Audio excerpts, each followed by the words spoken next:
நாங்க போனதுக்கு அப்புறம் இந்த பிள்ளைக்கு மேலு காலுக்கு ஏதாவது முடியாம போச்சுன்னா அப்படிலாம் ஒண்ணும் ஆகாது பாட்டி. அழகர்தான் இப்ப நல்லா இருக்கான்ல. இப்ப நல்லா தாண்டி இருக்கான்.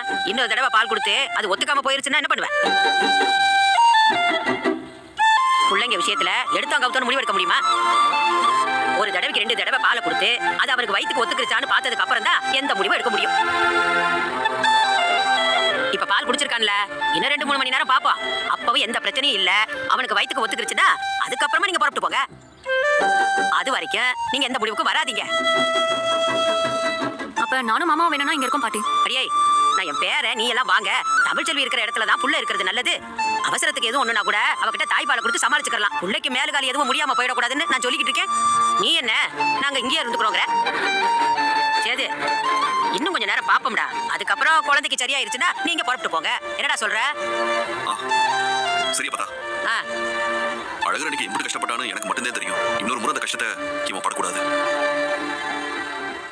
ஐஸ்வர்யா, நாமளும் காலேஜுக்கு போயிட்டு வந்துடலாம். சரி. ஆறு வராங்களோ அவங்களாம் புறப்பட்டு இருக்காங்க. நீங்களும் கிளம்புங்க. எல்லாருமா சேர்ந்து போயிட்டு வந்துருவோம். ரெடியே? சரியா? வாங்க.